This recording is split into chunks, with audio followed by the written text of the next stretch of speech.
শুরু করছি পরম করুণাময় আল্লাহর নামে। হে বিশ্ব দরদি,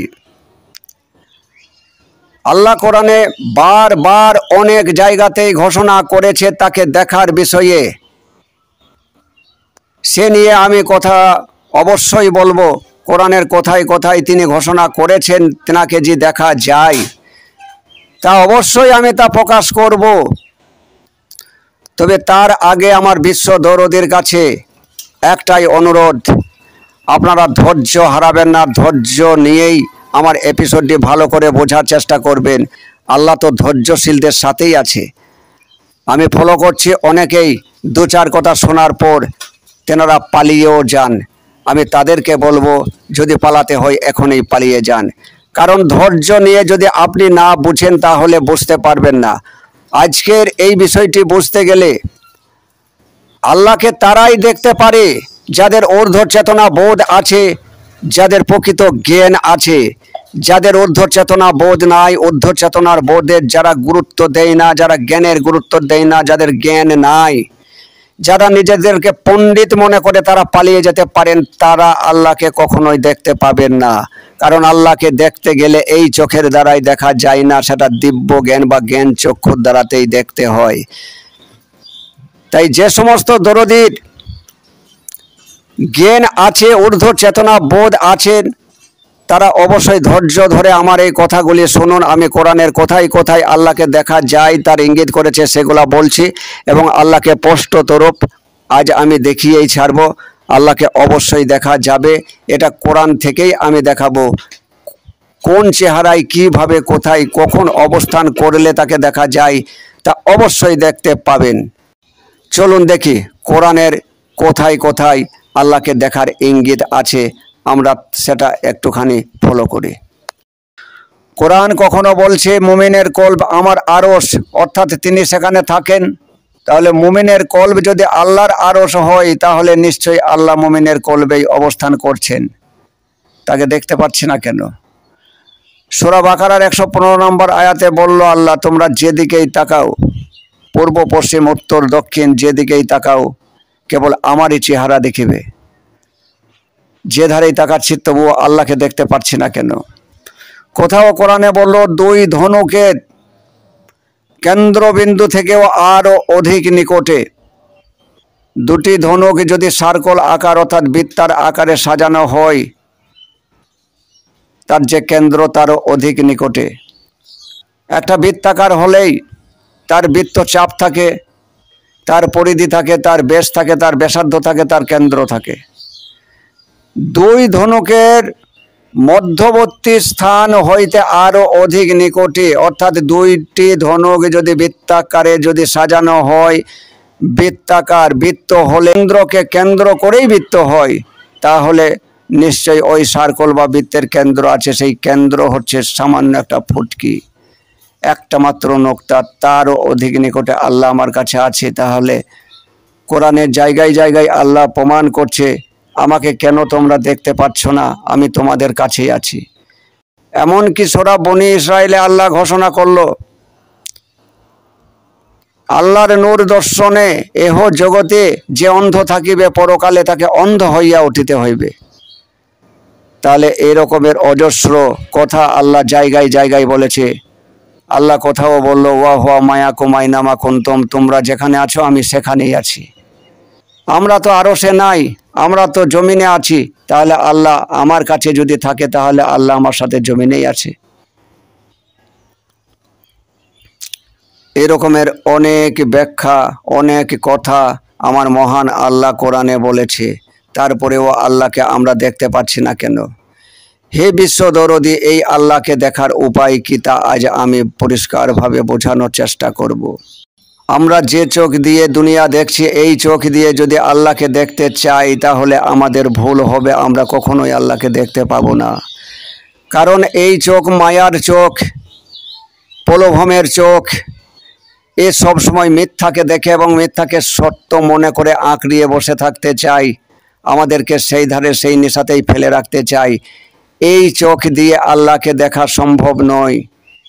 আমাদের আরও একটি চোখ আছে, যাকে আমরা থার্ড আই বলি, জ্ঞান চক্ষু বলি, যাকে আমরা চেতনা বলি।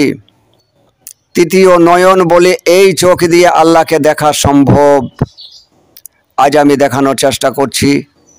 যদি কোনো জ্ঞানী গুণী মানুষ থাকেন, আমার কোনো দরদির যদি যথেষ্ট পরিমাণে জ্ঞান থাকে, একটা বোধ তার থাকে, তাহলে সে আল্লাহকে দেখতে পাবে। কারণ আল্লাহকে দেখা যায় কেবলমাত্র জ্ঞান চক্ষু দিয়ে, উচ্চ চেতনা বোধ দিয়ে। এই উচ্চ চেতনা বোধ যদি কোনো দরদির না থেকে থাকে, তাহলে সে আমার এপিসোডগুলি ফলো করুন। প্রায় 150-র ওপরে আমার এপিসোড আছে। এগুলি প্রত্যেকটাকে ভালোভাবে শোনার চেষ্টা করুন এবং বোঝার চেষ্টা করুন। অবশ্যই আপনার মধ্যে বোধ এসে যাবে। যাদের বোধ আছে তারা এখনই আল্লাহকে বুঝে নিতে পারেন। চেহারাতেই আল্লাহ প্রকাশ হয়।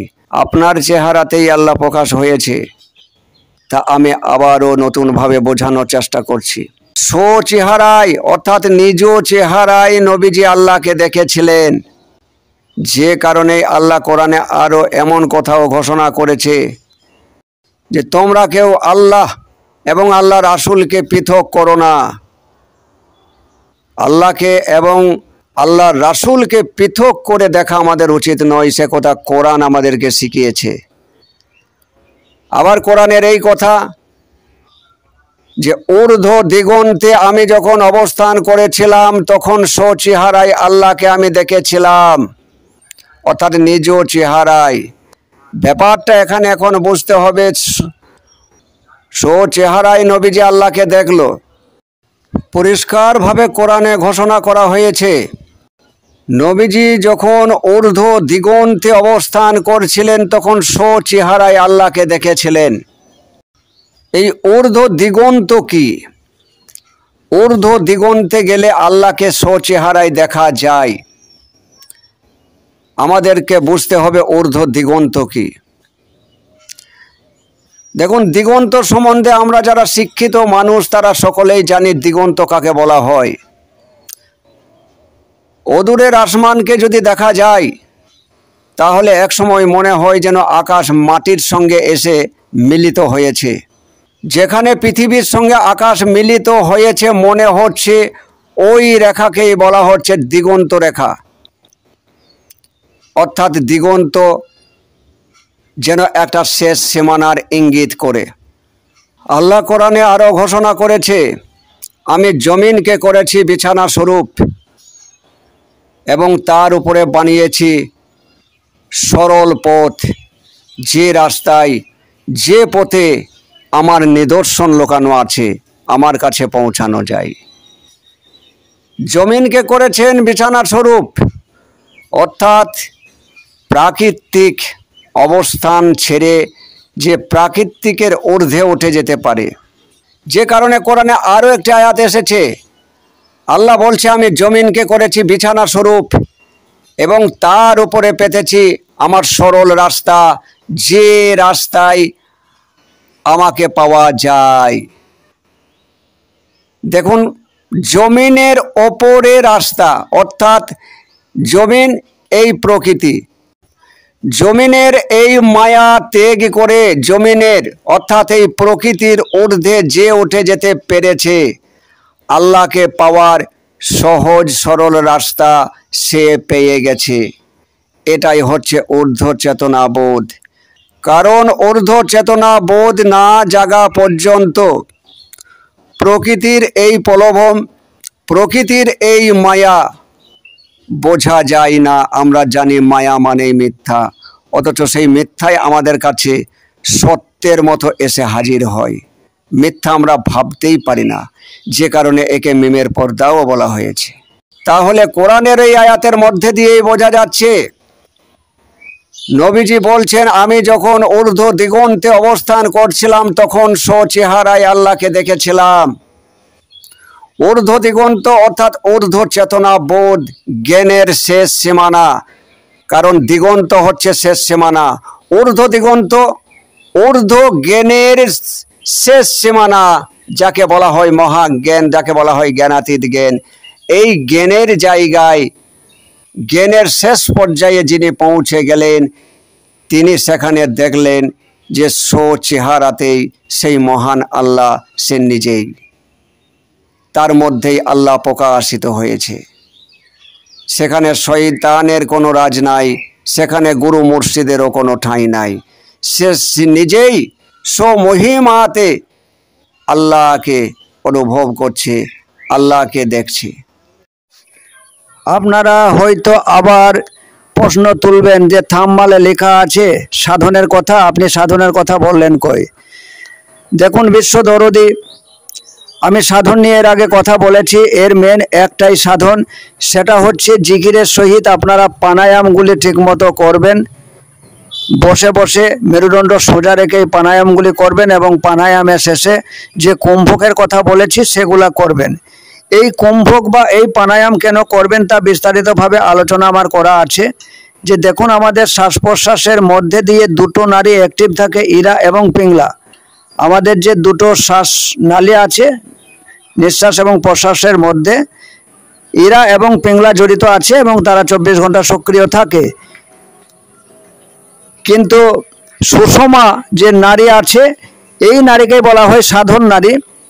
এই নারী সুষমা নারী আমাদের অ্যাক্টিভ থাকে না, এটা মেরুদণ্ডের একেবারে গভীরের কথা। এর সঙ্গেই ব্রেনের অ্যাক্টিভিটি থাকে, ব্রেনের যোগাযোগ থাকে। যখন আপনি কুম্ভক করছেন তখন আপনার শ্বাস প্রশ্বাস বন্ধ হয়ে গেছে, অর্থাৎ ইরা পিংলা বন্ধ হয়ে গেছে।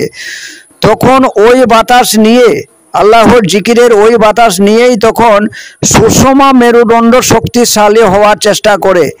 এবং সুষমা মেরুদণ্ড বা সুষমা নারী শক্তিশালী হলে বা অ্যাক্টিভিটি তার বাড়লে তখন মস্তিষ্কের পাওয়ার বাড়ে। এই কারণে সাধনই একটি, যে জিকিরের সহিত প্রাণায়ামগুলি ঠিকভাবে করুন এবং শেষে কুম্ভকগুলি যেভাবে আমার দেখানো আছে সেইভাবে আপনারা করুন। যদি কেউ আমার কুম্ভক বা প্রাণায়ামের ওই ভিডিওটি না দেখে থাকেন তাহলে সে অবশ্যই দেখে নেবেন। প্রসেস আমার বলাই আছে। এই প্রসেসের একটি কাজ, সেটা হচ্ছে আমার ঊর্ধ্ব চেতনা বোধকে জাগিয়ে তোলা, আমার মস্তিষ্কের যে পাওয়ার, এই পাওয়ারকে আরও বাড়িয়ে তোলা, আমার জ্ঞান যাতে আরও উত্তরোত্তর বৃদ্ধি পায়। কারণ মস্তিষ্কের মধ্যে যে সূক্ষ্ম সূক্ষ্ম শিরা উপশিরা আছে, তারা যত পাওয়ারফুল হবে, তাদের যত অ্যাক্টিভিটি বাড়বে, তারা যত সচল হবে, সবল হবে, ততই আমার মস্তিষ্কে জ্ঞানের পাওয়ার বাড়বে, ঊর্ধ্ব চেতনা বোধ বাড়বে। দেখুন, এই ঊর্ধ্ব চেতনা বোধ আপনার যতই বাড়বে ততই আপনার মায়া ত্যাগ হবে জীবন থেকে।